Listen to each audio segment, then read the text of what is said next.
பெரும்பான்மை இனத்தைச் சேர்ந்த பல்கலைக்கழக மாணவி தென்னிலங்கையிலே இடம்பெற்ற தொலைக்காட்சி நிகழ்வு ஒன்றில் கலந்து கொண்டு யாழ்ப்பாணம் தொடர்பாக சில தகவல்களை தெரிவித்திருந்தார். அது தொடர்பாக தற்பொழுது சமூக வலைதளங்களிலே பல பதிவுகளை காணக்கூடிய வகையிலே இருக்கின்றது.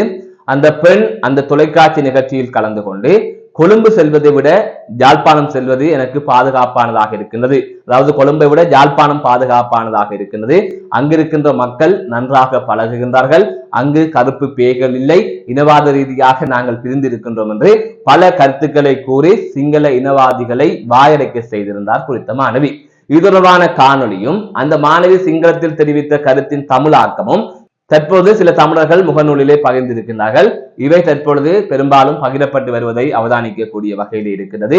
இந்த சம்பவங்கள் நடந்தது என்பது உண்மை.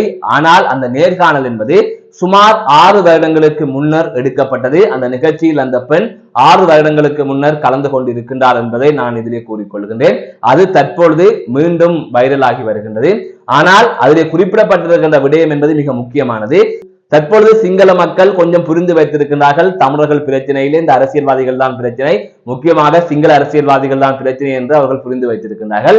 ஆனால் சுமார் 6 வருடங்களுக்கு முன்பே அந்த பெண் தைரியமாக கூறியிருக்கின்றார். அதனை நிச்சயமாக பாராட்டியாக வேண்டும். அதனை தாண்டி யாழ்ப்பாணம் தொடர்பாக யாழ் பல்கலைக்கழகத்தில் படித்த தமிழ் மாணவி கூறுவதை விட இந்த சிங்கள மாணவி மிக தெளிவாக யாழ்ப்பாணம் தொடர்பாக கூறியிருக்கின்றார். இது தொடர்பாக இன்னுமே விரிவாக பார்க்க இருக்கின்றோம். அதற்கு முதல் ஜேகே ரிப்போர்ட் எனப்படுகின்ற இந்த யூடியூப் சேனலை சப்ஸ்கிரைப் செய்து கொள்ளுங்கள். தொடர்ந்து அருகில் இருக்கின்ற பெல் பட்டனை கிளிக் செய்வதன் ஊடாக நான் போடுகின்ற ஒவ்வொரு காணொலிகளும் நோட்டிபிகேஷனாக உங்களை வந்தடையும். நான் நடராசா ஜெயகாந்தன். தற்பொழுது விடயத்திற்கு செல்லலாம். தமிழர்கள், சிங்களவர்கள், முஸ்லிம்கள் என்று இந்த நாட்டில் இன பாகுபாடு என்பது இருந்து கொண்டேதான் இருக்கின்றது. அதுவும் சிங்கள மக்கள் மத்தியில், இந்த நாட்டின் பெரும்பான்மையான சிங்கள மக்கள் மத்தியிலே அதிக அளவிலே அது காணப்படுகின்றது. ஆரம்ப காலத்தை விட இப்போது குறைந்திருக்கின்றது. ஆனால் உள்ளுக்குள்ளே அது ஆழமாக இருக்கின்றது அந்த இனவாதம் என்பது. கடந்த காலங்களில், அதாவது உள்நாட்டு யுத்தம் முடிவடைவதற்கு முன்பாக இங்கு தமிழீழ விடுதலை புலிகள் போராட்டத்தில் ஈடுபட்டு கொண்டிருந்த போது தமிழ் மக்கள் என்றால் ஒரு அரக்கர்கள், ஒரு கொலைகாரர்கள், மோசமானவர்கள் என்கின்ற ஒரு பார்வை தென்னிலங்கை மக்கள் மத்தியில் இருந்தது. அந்த அளவிற்கு தென்னிலங்கையில் இருக்கின்ற ஊடகங்களும் அரசியல்வாதிகளும் அதனை கட்டமைத்தார்கள்.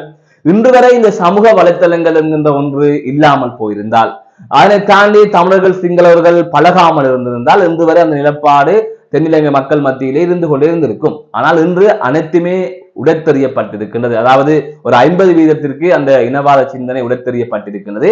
ஆனால் சிலர் தான் தற்போது தங்களது அரசியலுக்காகவும் தங்களது பிழைப்புகளுக்காகவும் அதனை பிடித்து தொங்கிக் கொண்டிருக்கின்றனர். அதுவும் ஓரளவிற்கு தான் பலனளிக்கின்றது. தற்போது அதுவும் பலனளிக்கவில்லை.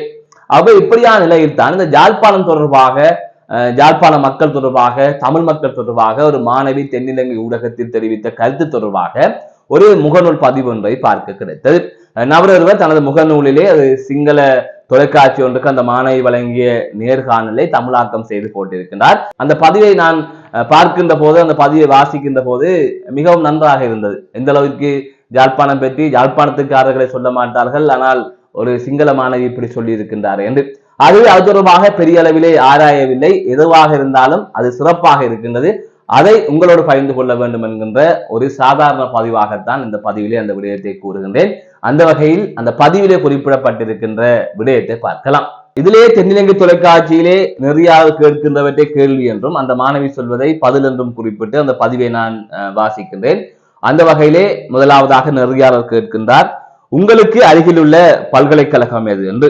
அப்போது மாணவி சொல்லுகின்றார், சப்ரகமுவ பல்கலைக்கழகம் தான் எனக்கு அருகிலே இருக்கின்ற பல்கலைக்கழகம். நான் வசிக்கின்ற இடத்திலிருந்து அருகிலே ஒரு பல்கலைக்கழகம் இருக்கின்ற சொன்னால் அது சப்ரகமுவ பல்கலைக்கழகம் தான். கேள்வி, ரத்தினபுரி மாணவர்களுக்கு சப்ரகமுவ பல்கலைக்கழகம் கிட்ட, கொழும்பில் உள்ள மாணவர்களுக்கு கொழும்பு பல்கலைக்கழகம் அருகில், பேராதனியாவில் உள்ளவர்களுக்கு பேராதனிய பல்கலைக்கழகம் அருகில், ரத்தினபுரி பேராதனியாவில் உள்ளவர்களுக்கு கொழும்பு பல்கலைக்கழகம் மிகவும் தொலைவில் உள்ளது, கொழும்பில் உள்ளவர்களுக்கு யாழ்ப்பாண பல்கலைக்கழகம் மிகவும் தூரத்தில் உள்ளது. அப்படி இருக்கும்போது உங்களுக்கு எப்படி யாழ்ப்பாண பல்கலைக்கழகம் அருகில் ஆகியது? மாணவி அதற்கு பதில் சொல்லுகின்றார், எனக்கு மிகவும் ஆசை தமிழ் திரைப்படம் பார்ப்பதற்கு. அழகான உலகம் இருப்பது போல தெரிந்தது எனக்கு. அங்கு சென்றால் அப்படி வாழ முடியும் போல எனக்கு தோன்றியது. நான் விரும்பியே அங்கு சென்றேன். முதலில் எனக்கு வவுனியா பல்கலைக்கழகத்திற்கு தான் அனுமதி கிடைத்தது. நான் யாழ்ப்பாண பல்கலைக்கழகத்திற்கு, அதாவது பயோ சயின்ஸுக்கு விண்ணப்பம் செய்தேன். அதனால் தான் எனக்கு யாழ்ப்பாண பல்கலைக்கழக அனுமதி கிடைத்தது. கேள்வி: யாழ்ப்பாணத்திற்கே போக வேண்டும் என்று எண்ணியது எதற்காக? மாணவியின் பதில்: எனக்கு யாழ்ப்பாணம் மிகவும் பிடிக்கும். முன்னர் எனது வீட்டுக்கு முன்னால் எம்பிலிப்பிட்டிய யாழ்ப்பாணம் பேருந்து போகும். அதை பார்க்கும் போது எனக்கு ஆசை வந்தது, யாழ்ப்பாணம் செல்ல வேண்டும் போல. கேள்வி: எம்பிலிப்பிட்டிய யாழ்ப்பாணம் பேருந்து ஓடிய காலத்தில் நீங்கள் பாடசாலை போயிருப்பீர்கள். அந்த காலத்தின் நிலைமை எப்படி? மாணவி: அந்த காலத்தில் யாழ்ப்பாணத்தை பற்றி நல்ல விதமாக அறிந்திருக்கவில்லை. ஆனாலும் அங்கு சென்றவுடன் விளங்கியது, நாங்கள் நினைத்தது போல கருத்தப்பே அங்கு இல்லை என்று.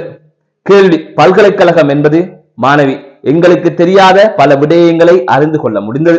கேள்வி: கல்வி, யாழ்ப்பாணம் ஆகிய இரண்டும் இணையும் போது எனக்கு ஒரு பாடல் நினைவுக்கு வருகிறது. கேள்வி கேட்பவர் ஒரு பாடலை ஒளிபரப்பு செய்கின்றார். உங்களுக்கு ஞாபகம் வருதா என்று பாருங்கள் என்று. வடக்கு எல்லையிலிருந்து வரும் காற்றிலே கொழுந்து விட்டு எரியும் மடு மாதாவே, கண்ணிமை ஓரத்தில் தண்ணீரை மறைக்கும் சரோஜா என் மகளே என்ற பாடல் அதிலே ஒளிபரப்பு செய்யப்படுகின்றது. அந்த பாடல் முடிவடைந்ததன் பின்னர் மீண்டும் கேள்வி கேட்கப்படுகின்றது. யுத்தம் முடிவடைந்து 1-1.5 வருடம் முடிவடைய முதல் நீங்கள் யாழ்ப்பாண பல்கலைக்கழகத்திற்கு செல்கின்றீர்கள். தவறான முடிவாக இது தெரியவில்லையா? மாணவியின் பதில்: இல்லை, எங்களுக்கு நிறைய ஆதரவு தந்தார்கள். நான் தங்கியிருந்த வீட்டிலிருந்து அக்கா தனது 2 பிள்ளைகளையும் எங்களிடம்தான் தந்து விட்டு செல்வார். பார்த்து கொள்ள சொல்லி அந்தளவு நம்பிக்கை. அதே போல எமக்கும் நல்ல ஆதரவாக இருந்தார். அந்த அக்கா இறந்துட்டார். இறந்த பின் அந்த அக்காவை பல நாட்களாக நான் கனவில் கண்டேன். அந்த அளவுக்கு நான் அதிர்ச்சி அடைந்தேன். எனது சகோதரி போல உணர்ந்தேன். நான் நினைக்கின்றேன், நாங்கள் இன ரீதியாக பிளவுபடக்கூடாது. நாங்கள் எல்லோரும் ஒற்றுமையாக அளவுகளை கைவிட்டு மக்களை மட்டும் கருத்தில் கொண்டு வாழ முடியும் என்றால் இதைவிட நன்றாக இருக்கும். கேள்வி: உண்மையை கூறுங்கள், யாழ்ப்பாணம் செல்ல பயம் வரவில்லையா? மாணவி: அங்குள்ள விரிவுரையாளர்கள் மிகவும் நல்லவர்கள். தமிழர்கள், சிங்களவர்கள் என்ற பிரிவு காட்டவில்லை. எனது விரிவுரையாளர் சுயச்சக்கர வண்டியில் தான் வருவார். அவர்களிடமிருந்து கற்றுக்கொள்ள நிறையவே உள்ளது. உடைகளை பற்றிய கவலையெல்லாம் நமக்கு இருக்கவில்லை. கையில் கிடைக்கும் ஆடைகளை அணிந்து கொண்டு செல்ல முடிந்தது. நிறைய சுதந்திரம் நமக்கு கிடைத்தது. அங்குள்ள மக்களும் சாதாரணமானவர்கள். உண்மையில் எனக்கு கொழும்பு செல்ல பயம். இந்த பதிலை சொல்லுகின்ற போது, அதாவது கொழும்பு செல்ல பயம் என்று அந்த மாணவி கூறிய போது, கேள்வி கேட்பவரின் கண்கள் ஆச்சரியத்தில் மேலெழும்புகின்றன. யாழ்ப்பாணத்தில் எங்கு வேண்டுமென்றாலும் செல்ல முடியும், எந்த பயமும் இல்லை என்று அந்த மாணவி கூறுகின்றார். இப்படியாக தனித்துவ கலை கலாச்சார பண்பாட்டு விடுமியங்களை கொண்ட அனைவராலும் ஈர்க்கப்பட்ட யாழின் தனித்துவம், இனப்பெரம்பல் மற்றும் திட்டமிட்ட சட்டவிரோத கட்டுமானங்கள், சட்டவிரோத செயல்பாடுகளால் சிதைவடையாமல் பேணி பாதுகாப்பது நமது கடமை என்று அந்த முகநூல் பதிவிலே குறிப்பிடப்பட்டிருக்கின்றது. இவ்வாறு யாழ்ப்பாணம் தொடர்பாக மிக அழகாக, மிகவும் எளிமையாக சிரித்துக் கொண்டே அந்த நிகழ்ச்சியில் மிகவும் சாதாரணமாக பல வருட காலம் நீண்டிருக்கின்ற ஒரு எதிர்கருத்தை, எதிர் சிந்தனையை, மாற்று மனநிலையை தகவல் தெரிந்து கொண்டே செல்கின்றார் தனது சிரிப்பின் ஊடான பதில்களுடன். ஆகையால் தான் இந்த விடயத்தை நான் இதிலே பகிர்ந்து கொண்டேன். இது தொடர்பாக உங்களுடைய கருத்துக்களையும் நீங்கள் பதிவு செய்யுங்கள். மீண்டும் ஒரு காணொலி சந்திக்கின்றேன். நான் நடராஜ் அஜயகாந்த்.